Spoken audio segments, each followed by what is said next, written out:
Excuse the strange lighting, but I wanted to pop on here really quick before I have to do somebody's nails and talk about the It Ends With Us book. I'm on page 118 and I forgot how much I love this book. Just the things that Atlas goes through in this book is just so real and you just feel for him. And the Ellen journals, oh my gosh. I will update you guys again, but I gotta do some nails, so I'll see you in a little bit. Okay, so it's actually the next day from the last clip that I filmed. That last clip's a little bit chaotic just because the girl's nails that I was doing, she was pulling in and I kind of felt like flustered to start talking. I forgot once again how much I loved this book. I think the first time I read it, I didn't fully appreciate what was going on, but I really can relate to the characters in so many ways. Ugh, it's just so good. I just love it. I thought that seeing the trailer would kind of, you know, put a little bit of a view on how I see the characters just because now I can kind of picture them, but honestly, it doesn't really affect it in any way. But I am so excited to watch the movie because they have kept every good part of the book. From what I can see in the trailer, every good part of the book is in there and I am so excited to see it. I'm trying to pace myself. I haven't read very much because I know I could binge this book in one sitting. I'm like trying to soak it all in slowly and like take my time. Honestly, I may or may not finish it today. Who knows? I'm gonna go ahead and read some more, and if anything else happens in this book, I will let you guys know.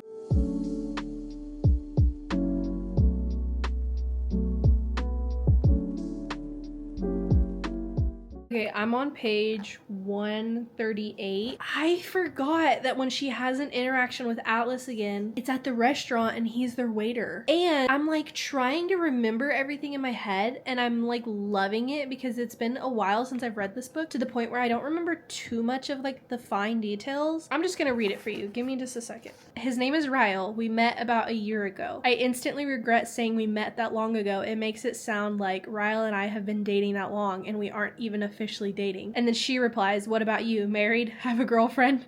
She said, "I'm not sure if I'm asking to extend the conversation you started or if I'm genuinely curious." And he replies, "I do actually. Her name is Cassie. We've been together almost a year now." And I can't remember if he's actually dating a girl or if he just says that because she's in a relationship. Because then at the end, he goes, "I will say, I kind of wish this could have happened a year ago."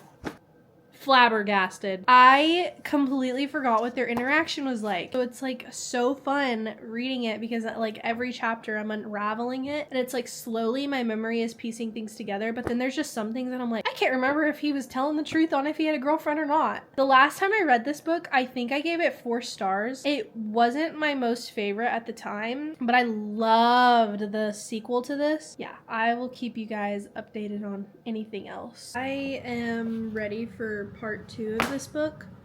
Oh my gosh, I am going to sob at this movie. I just forget so much that has gone on in this book and like the character development of Atlas. I have to read the second one right after. Like, I think the thing that is so frustrating to me though is there is so much hate around this book and I'm not kind of sure why people hate on it so much. And the movie's getting a lot of hate because a lot of people don't like that Blake Lively was cast as Lily, but I think it's like perfect. I think they did such a good job casting everybody. I have to binge the rest of this book. I'm on page 218 right now. I'm gonna try to finish this and I'll give my thoughts, but I'm very excited to watch the movie. It comes out tomorrow in theaters.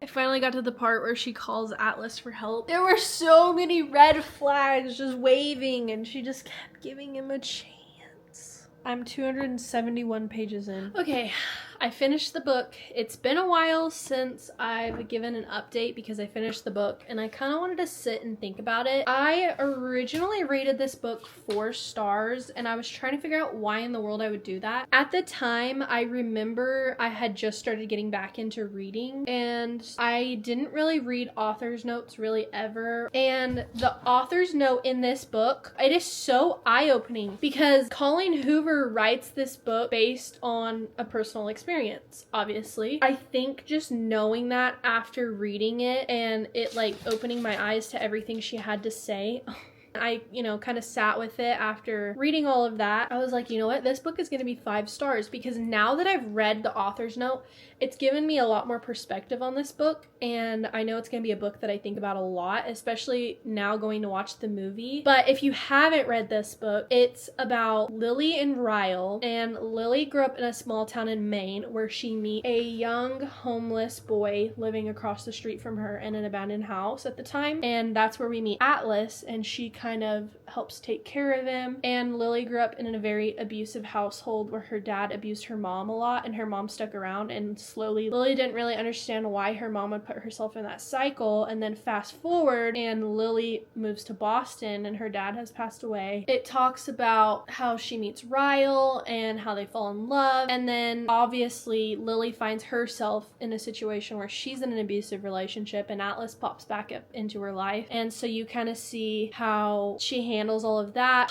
The epilogue in this book is so good. I just think this book is a perfect representation of family cycles. I mean, she even says it at the end of the book. It says, cycles exist because they are excruciating to break. It takes an astronomical amount of pain and courage to disrupt a familiar pattern. Sometimes it seems easier to just keep running in the same familiar circles rather than facing the fear of jumping and possibly not landing on your feet. Love this book. I cannot wait to watch the movie tomorrow. I will let you guys know my thoughts on how the movie compares to the book. So I will see you guys tomorrow. Okay, I was trying to find good lighting because it's kind of awkward if I sit down and the sun's below my neck. So I'm just gonna hold this and talk to you guys. It's 2 days later since I went to watch the It Ends With Us movie with my sister-in-law and my mother-in-law. So hi, Jara and Shay, if you're watching this. I kind of wanted to talk about it because I've seen so many videos and like people reviewing the movie basically and how it compares to the book. And there is so much hate. People hate it. They don't think it compares in any way. I think what it is when people love a book and it's like their ride or die, they will nitpick anything beyond belief. So I think that's kind of the case, is there's a lot of things that people love about the book. And so with the movie, it was just like, to them, there was a lot of things that they felt like were left out, that were like their favorite parts or were just tweaked a little bit. But what I think people don't understand is it's really hard to cram a book and a story in a 2-hour movie and try to keep all the key components, and I honestly think they did an amazing job. And one of the most common things that I think I saw that people hated was, if you've read the book, there's a lot of like Ellen references and like Finding Nemo references. I know a lot of people were like, they didn't talk about it enough. It wasn't included enough. I am apparently very bad at looking at scenes in a movie and being able to pick out the background, because Shay, my sister-in-law,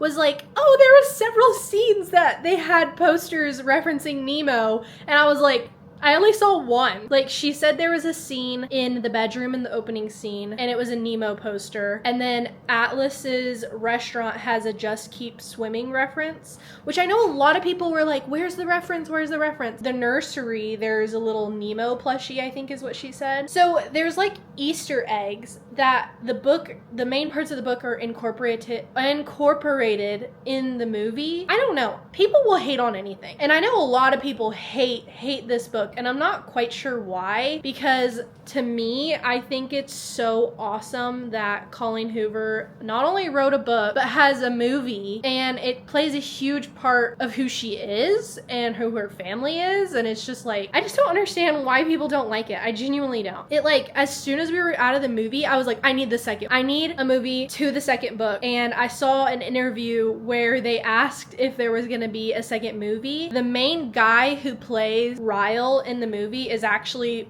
the director, or maybe one of the directors, I'm not sure. He said he would be up for doing a second movie. So I loved it. 10 out of 10 to me. It was so good. And another thing I know a lot of people hated was they hated Lily's outfits, the outfits that Blake Lively had to wear for the character. I think a lot of the reason why people hated it was because they were very unique and like different patterns like put together. But I think people don't understand because we get paparazzi shots and it's out of context. Like, you're not seeing the movie yet, so maybe the outfit doesn't make sense. I know that there were a couple of things that were changed on some key components to the story, but they still kept it along the same basis. And I thought this was an amazing book adaptation. I would recommend that you watch it. When we were sitting there, I was laughing because Blake Lively played Lily Bloom so well. Kind of like, I know one of the things that people hated was the Boston magnet, and instead of him asking where she got the magnet from, he asks where she got the heart tattoo from, and people were like, where's the magnet, where's the magnet? And I think that was the main thing that they hated, was that he said that instead of asking where she got the magnet. But if you pay attention, the opening scene in the movie flashes to a clip of the magnet sitting on her dresser that says everything's better in Boston. So I don't know, I thought they did a good job, and if it was important, it was in the background. So I'm gonna go ahead and end the video here. I hope you enjoyed this video, and if you did, make sure you like, comment, and subscribe, and hopefully I will see you in the next one. Bye.